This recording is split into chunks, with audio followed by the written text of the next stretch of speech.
Bismillahirrahmanirrahim. Assalamualaikum warahmatullahi wabarakatuh. Alhamdulillahi rabbil alamin wa bihi nasta'in ala umuri dunya waddin wa ala alihi wa sahbihi ajma'in. Amma ba'du. Hadratal musyahidin wal musyahidat yang dirahmati oleh Allah Subhanahu wa taala.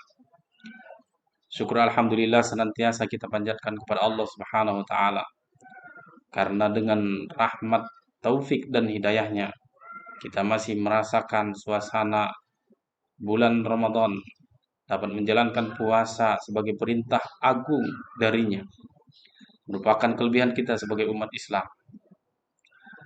Maka tentunya hal ini merupakan sebuah nikmat yang amat besar, yang sangat luar biasa, yang diberikan kepada orang-orang pilihan.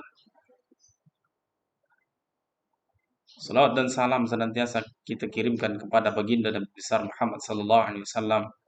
Beliaulah yang memperkenalkan kepada kita agama Islam, keindahan beriman kepada Allah Subhanahu wa taala, memperkenalkan kepada kita kenikmatan menjalani ibadah kepada Allah Subhanahu wa taala, dan mengenali diri kita sebagai seorang hamba yang tidak bisa lepas dari pertolongan Allah Subhanahu wa taala. Para pendengar yang dirahmati Allah, pada kesempatan kali ini kita akan mengulas sedikit tentang al-kadzib wal iman, dusta dan keimanan. Kita sering mendengarkan dari para penceramah, kita sering mendengarkan tentang hal-hal yang bisa merusak puasa, antara lain adalah berkata dusta. Maka tentu untuk lebih waspada, untuk lebih hati-hati, dan agar puasa yang kita laksanakan lebih sempurna, hendaknya kita tahu satu persatu hal-hal yang merusaknya. Dalam hal ini kita akan mengulas tentang dusta. Dalam sebuah hadis yang diriwayatkan oleh Sufyan bin Sulaim, beliau mengatakan sesungguhnya Rasulullah SAW bersabda ketika ditanya kepadanya, ayakunul mu'minu jabanan, ya Rasulullah, apakah mungkin seorang mukmin itu penakut? Maka beliau mengatakan na'am. Lalu ditanya kembali, ayakunul mu'minu bakhilan, apakah mungkin seorang mukmin itu kikir? Maka beliau mengatakan na'am, iya. Lalu terakhir ditanya, ayakunul mu'minu kadzaban, apakah mungkin seorang mukmin itu pendusta? Maka Rasulullah SAW memberikan jawaban yang berbeda. Faqala la, beliau mengatakan tidak. Hadis ini diriwayatkan oleh Imam Malik dalam kitab Al-Muwatta. Dari keterangan yang disampaikan oleh Rasulullah SAW, jawaban-jawaban yang beliau jawabkan kepada sahabat yang bertanya ini memberikan pengertian dan memberikan isyarat kepada kita bahwa dusta dan iman itu saling bertentangan. Dasar dari kekafiran adalah dusta. Ruh dari kemunafikan adalah dusta. Maka seorang yang pendusta sedikit demi sedikit telah membuka peluang terhadap dirinya, membuka pintu kekafiran dan kemunafikan. Pada dasarnya kedustaan ini sebenarnya adalah sifat yang melekat pada diri seorang munafik. Kedustaan juga merupakan dasar dari kekafiran. Ini bukan berarti orang yang berdusta langsung disebut sebagai orang kafir ataupun orang munafik. Tetapi sebagaimana kita ketahui, keimanan itu memiliki berbagai cabang. Maka sebagaimana keimanan memiliki cabang-cabang, begitu juga lah halnya dengan kemunafikan dan kekafiran.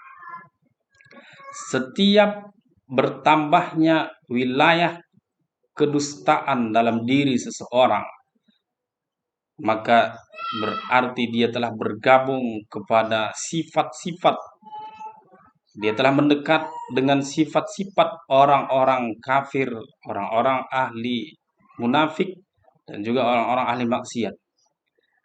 Sebaliknya semakin menyempit daerah tersebut, semakin menyempit wilayah kebohongan dalam diri seseorang, maka dia semakin selamat dari sifat-sifat orang kafir dan orang munafik serta orang yang bermaksiat. Yang semakna dengan hadis ini, Rasulullah SAW pernah bersabda dalam sebuah hadis yang diriwayatkan oleh Imam Muslim dalam kitab sahihnya, "Man ghasyana falaysa minna." Siapa yang menipu kami, menipu umat Islam, maka dia tidak termasuk golongan kami. Semua kita tahu bahwa tipuan, menipu orang lain itu adalah buah dari kebohongan. Nabi Shallallahu Alaihi Wasallam menafikan atau menjadikan orang yang penipu di luar umatnya atau di luar golongannya. Karena sesungguhnya kalau kita amati tidak ada dalam ajaran Rasulullah Shallallahu Alaihi Wasallam yang mengajarkan kita untuk berbohong atau untuk menipu. Tidak ada dalam agama Allah Subhanahu Wa Taala yang menunjukkan dan menjelaskan bolehnya berbohong dan bolehnya menipu umat Islam, menipu sesama umat Islam.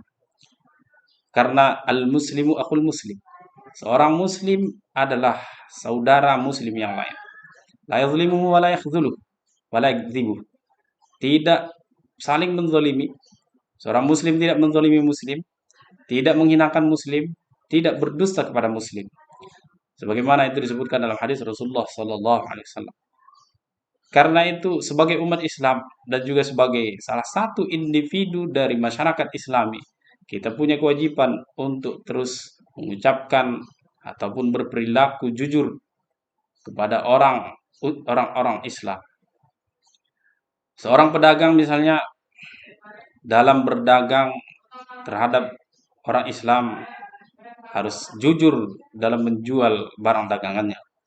Jangan sampai ada barang dagangan yang rusak lalu disebutkan bahwa itu adalah produk terbaik. Dan jangan sampai ada timbangan atau takaran-takaran yang dikurangi.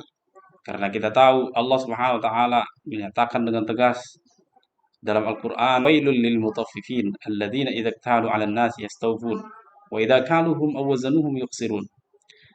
Celakalah bagi orang yang mengurangi takaran atau timbangan. Yang mana kalau mereka menimbang dari orang, menakar dari orang lain, mereka penuhi. Kalau menimbang untuk orang lain atau menakar untuk orang lain, mereka kurangi. Hadratul musyahidin wal musyahidat yang dirahmati oleh Allah Subhanahu wa taala. Para pejabat ataupun pemimpin dari kita sebagaimana ditegaskan dalam hadis yang tadi kita bacakan, hendaknya menjauhkan dirinya dari perilaku zalim terhadap rakyatnya. Menjauhkan sifat dusta terhadap orang-orang beriman. Seorang pemimpin tidak dibenarkan dan itu merupakan sebuah kekurangan, sebuah cacat akhlak ketika dia membohongi rakyatnya sendiri untuk mengambil kemanfaatan, mengambil keuntungan pribadi, atau agar bisa menghalangi rakyat-rakyat ini dari hak-hak mereka. Kita ketahui bahwa disebutkan dalam hadis az-zulmu zulumatun yaumil qiyamah. Kezaliman itu akan merupakan kegelapan di hari kiamat. Tidak ada seorang pun yang lebih kuat dari Allah Subhanahu wa taala. Tidak ada seorang pun yang lebih besar dari Allah Subhanahu wa taala. Tapi meskipun demikian, ternyata Allah Subhanahu wa taala mengharamkan kezaliman untuk dirinya. Dalam hadis disebutkan, "Innallaha harrama adz-dzulma 'ala nafsi." Allah mengharamkan kezaliman atas dirinya. Padahal Allah Subhanahu wa taala adalah raja di atas raja, pencipta segala sesuatu. Alam semesta ini ada karena diciptakan oleh. Meskipun demikian Allah Subhanahu wa taala tidak pernah berbuat zalim. Lalu kenapa kita sebagai makhluk ciptaan hamba Allah Subhanahu wa taala merasa berhak dan berani untuk menzalimi orang lain? Bukan hanya rakyat, bukan hanya pemimpin, namun kita semua baik pemimpin maupun rakyat orang besar, orang kecil, semua kita akan dimintai pertanggungjawabannya, dituntut untuk menerapkan akhlak-akhlak yang terpuji yang diajarkan oleh Rasulullah SAW dan menjauhi akhlak tercela. Di antaranya sifat ataupun perkataan-perkataan yang dusta. Hadratul musyahidin wal musyahidat yang dirahmati oleh Allah Subhanahu wa taala. Semoga dengan pencerahan yang sederhana ini kita lebih hati-hati dalam berbicara karena semua yang keluar dari mulut kita itu tidak lepas dari dua penilaian dan tidak lepas dari dua buah hasil. Bisa saja menghasilkan ridhonya Allah Subhanahu wa taala atau menghasilkan murkanya Allah Subhanahu wa taala. Tentu sebagai orang yang beriman, kita berharap bahwa apapun yang keluar dari diri kita, hasilnya adalah keridhaan dari Allah Subhanahu wa taala.